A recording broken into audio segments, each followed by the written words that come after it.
नमस्कार मेरे कन्या राशि के मित्रों, स्वागत है आपका अपने कन्या राशि आज रियल चैनल पर।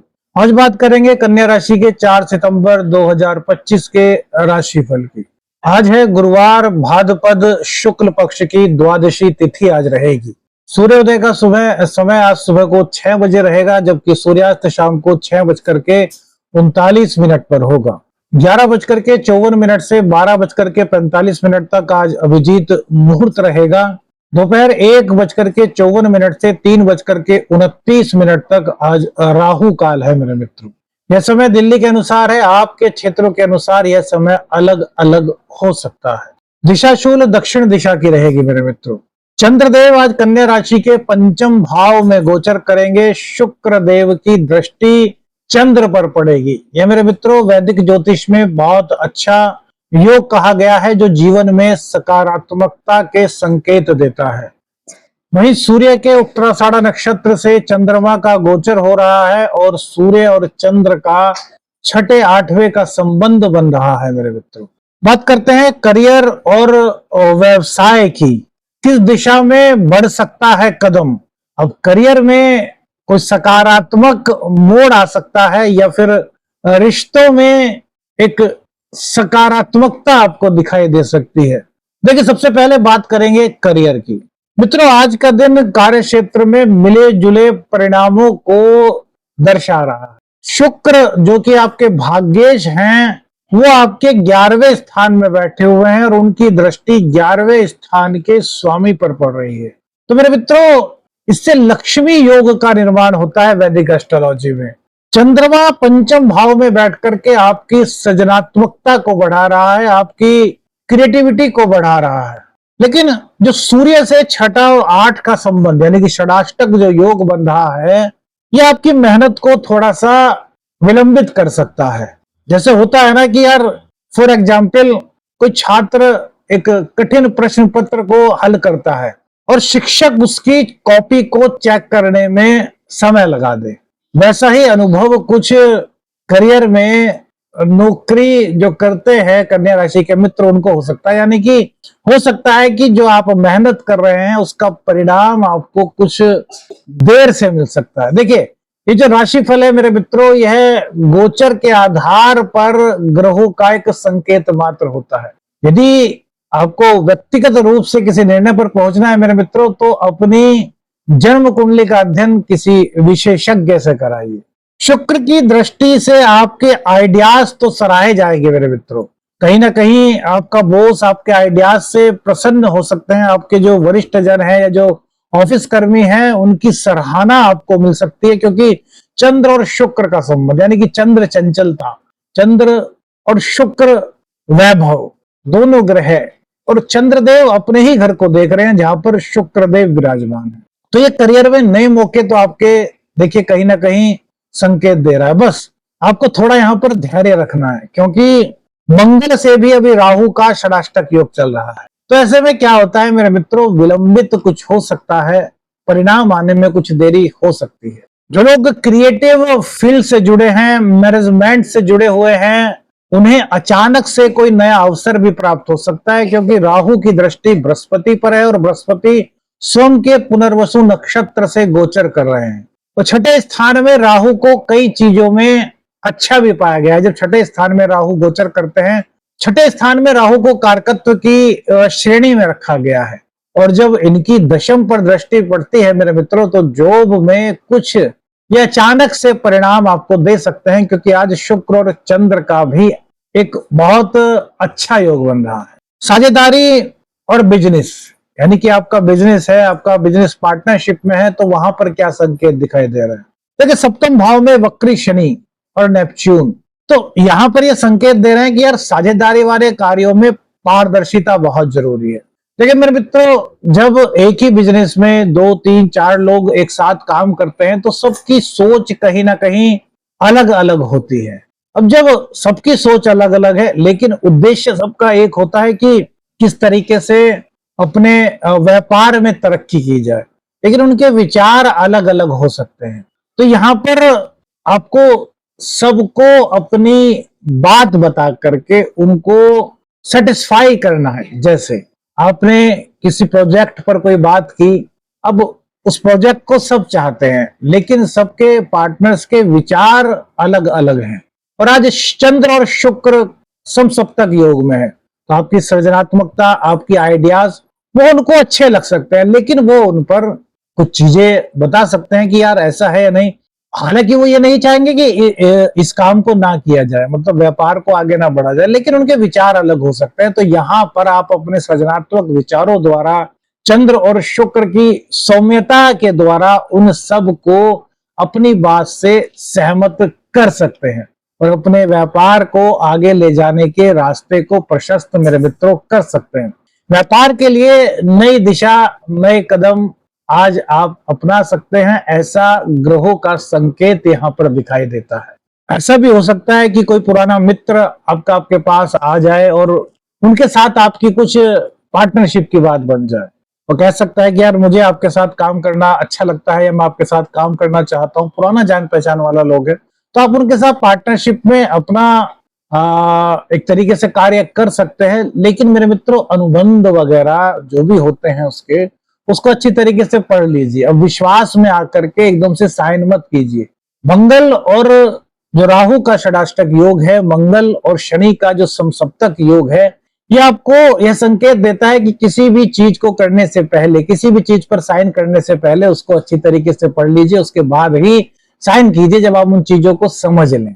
मेरे मित्रों, क्या आप कोई नई पार्टनरशिप करने की सोच रहे हैं? क्या अभी हाल ही में आपके मन में भी कोई ऐसा विचार आया है? अपने अनुभव हमें कमेंट्स में बताइए। प्रेम और आपके रिलेशनशिप, इसमें क्या संकेत आज ग्रहों के हो सकते हैं? पंचम भाव में चंद्रमा और प्लूटो मेरे मित्रों, वही शुक्र देव की दृष्टि, ये आपके प्रेम जीवन में सकारात्मकता को प्रदर्शित कर रहे हैं। लेकिन हमने कहा ना, चंद्रमा की गति बहुत तेज है, तो भावनाएं आपकी, अब इस प्रकार से एक एग्जाम्पल के द्वारा आप समझ सकते हैं, जैसे कि आपने कोई घूमने फिरने का प्रोग्राम बनाया, अपने प्रेमी प्रेमिका के साथ आप कहीं घूमने फिरने जा रहे हैं और अचानक से आपका मन करे कि यार उधर की साइड नहीं, यार दूसरी साइड चलते हैं, और जबकि आपके जो पार्टनर हैं वो अपने मन में ये सोच चुके हैं। अब जैसे होता है ना कि अब कहीं जाने की सोचते हैं तो आइडियाज बन जाते हैं कि वहां पर जाएंगे, ये करेंगे, तो इस तरह के आइडियाज उन्होंने अपने दिमाग में सेट कर लिए और आपका एकदम से प्रोग्राम चेंज होगा कि यार वहां न जाकर के वहां चलते हैं। तो इस तरीके से कुछ भावनाएं आपकी एकदम से बदल सकती हैं। तो यहाँ पर कंट्रोल थोड़ा सा आपको रखना चाहिए। क्या होता है कि सोच समझ करके कहीं भी आपको जाना है, किसी भी तरह का कोई काम करना, हमने फॉर एग्जाम्पल देख करके आपको ये समझाया है। किसी भी तरह की कोई भी आपको योजना बनानी है तो उसको थोड़ा सोच लीजिए और फिर उस पर आप बने रहिए। ऐसा ना रखें कि आपके पार्टनर आपसे कहें कि यार अभी तो आप यहाँ कह रहे थे, अभी आपने ये मन बना लिया, उसके बाद आपने ये मन चेंज कर लिया। ऐसा मत कीजिए। शुक्र देव सृजनात्मकता को दे रहे हैं, चंद्र देव भी सृजनात्मकता को दे रहे हैं, लेकिन चंद्र देव यानी कि मन की गति बहुत तेज होती है मेरे मित्रों।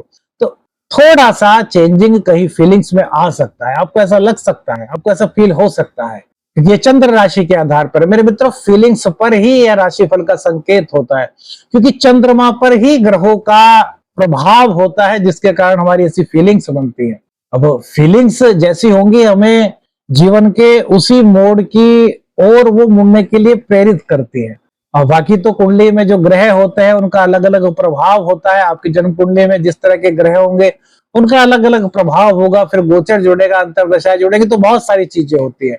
तो इसलिए तो कहते हैं कि गोचर एक संकेत मात्र होता है। तो प्रेम जीवन में गहराई के संकेत है। बस अपनी भावना को थोड़ा सा मजबूत करने का प्रयास आपको यहाँ पर करना चाहिए। जो लोग सिंगल हैं उन्हें आज किसी खास से मिलने का अवसर मिल सकता है। क्यों मेरे मित्रों, ये चीज सुनकर तो कहीं ना कहीं आपको कुछ खुशी हुई होगी। देखिए, शुक्रदेव प्रेम के देवता कहे गए हैं, शुक्रदेव प्रेम के ग्रह कहे गए हैं।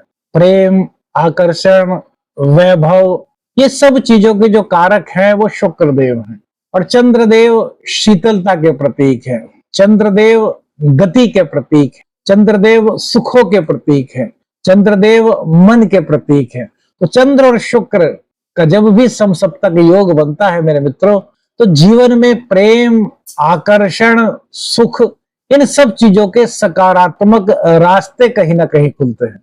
संतान और शिक्षा मेरे मित्रों, गुरु दशम भाव में है मेरे मित्रों, जिससे विद्यार्थियों में पढ़ाई के प्रति एकाग्रता आती हुई दिखाई दे रही है।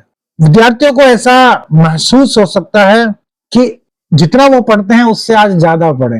हो सकता है माँ बाप को, पेरेंट्स को ऐसा लगे कि यार हमारा बच्चा बहुत मेहनत कर रहा है।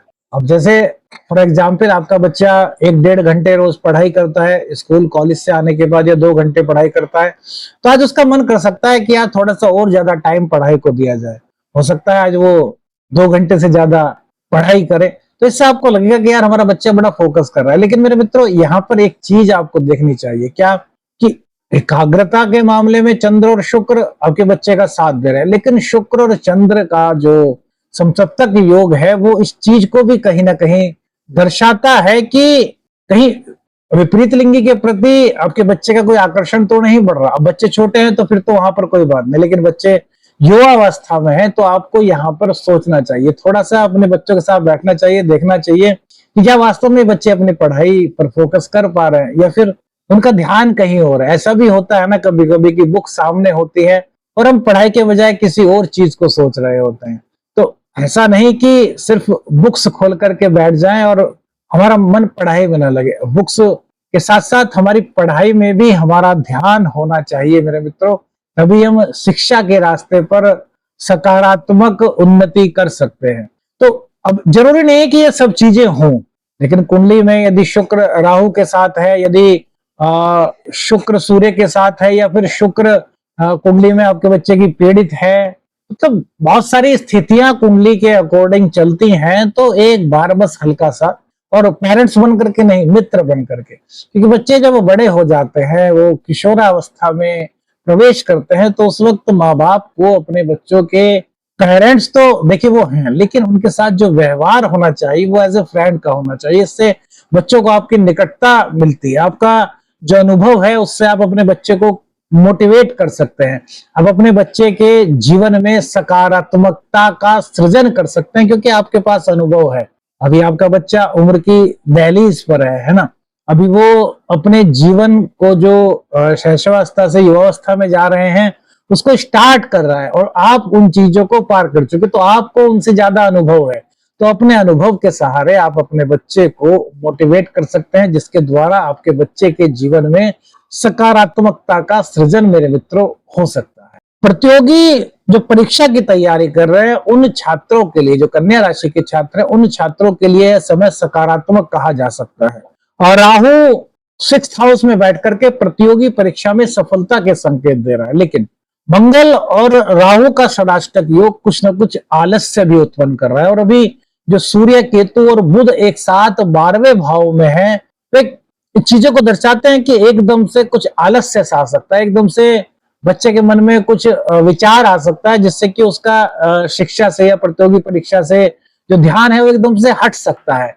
तो थोड़ा सा यहाँ पर जो बच्चे प्रतियोगी परीक्षा की तैयारी कर रहे हैं उनको पॉजिटिव वातावरण को थोड़ा सा क्रिएट करना चाहिए। अब देखिए, पॉजिटिवनेस को प्राप्त करने के लिए सबसे अच्छा क्या हो सकता है कि जो माँ बाप होते हैं उनको सूर्य और चंद्र कहा गया है, माता जी को चंद्र और सूर्य देव को पिता का कारक बताया गया है हमारे वैदिक एस्ट्रोलॉजी में।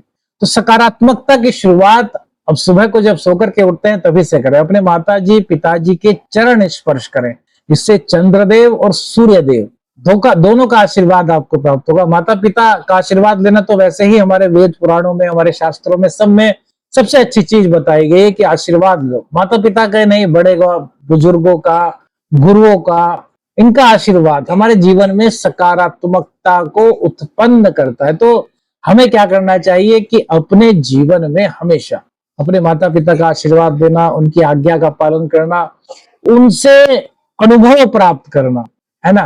तो इससे आपके जीवन में सकारात्मकता का जो उद्भव हो रहा है मेरे मित्रों, वो आपके इस जो आप प्रतियोगी परीक्षा की तैयारी कर रहे हैं उसमें यदि कुछ आलस्य वाली बात आती है तो उससे आपके ध्यान को हटा सकते हैं, यानी कि आलस्य से कहीं ना कहीं आपको बचा सकते हैं।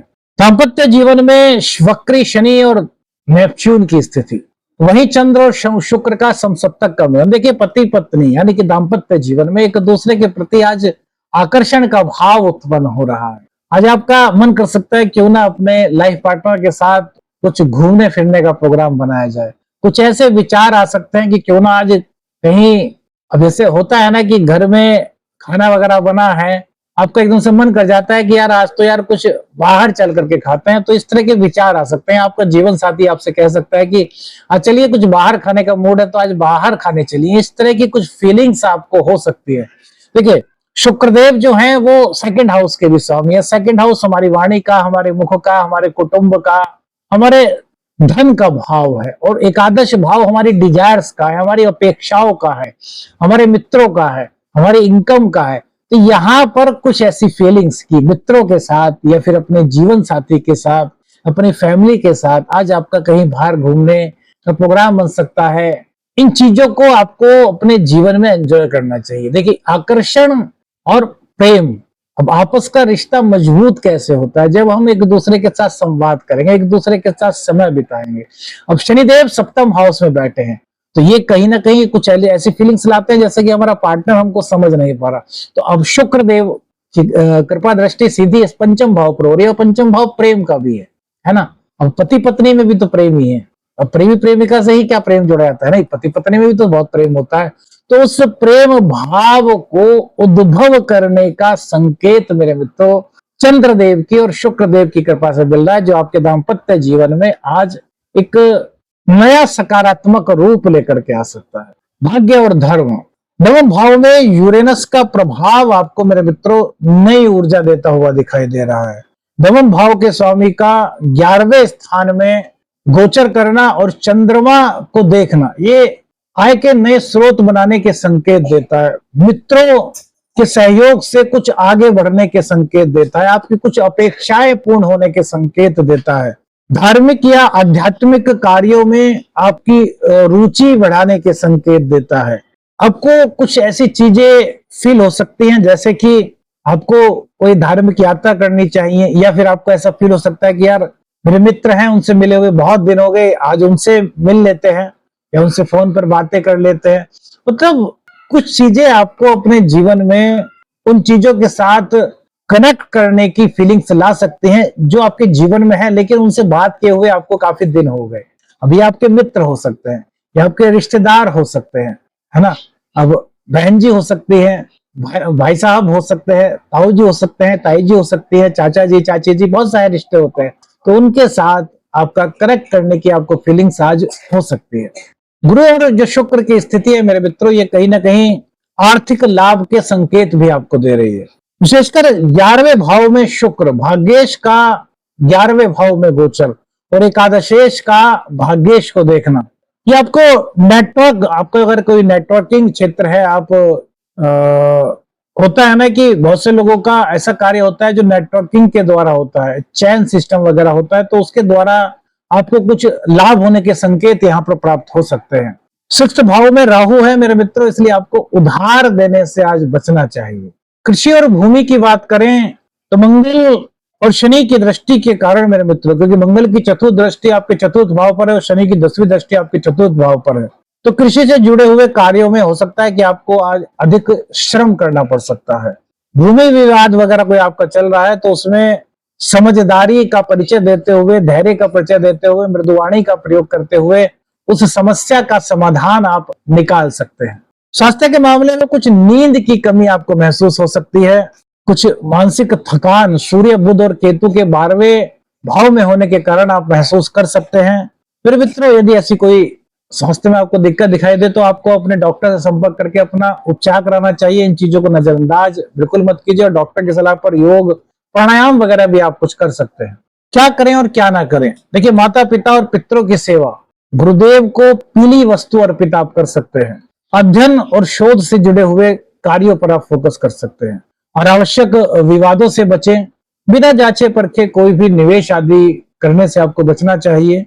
आलस्य को अपने ऊपर हावी बिल्कुल नहीं होने देना चाहिए। मित्रों, यह था कन्या राशि का 4 सितंबर 2025 का कन्या राशिफल। अगर आपको यह वीडियो पसंद आया तो लाइक करें, सब्सक्राइब करें, वीडियो को शेयर करें, और आपके अनुभव क्या रहे, कौन सी बात आपको अच्छी लगी, ये कमेंट्स करके हमें बताइएगा। आदेश अलख निरंजन, हर हर महादेव।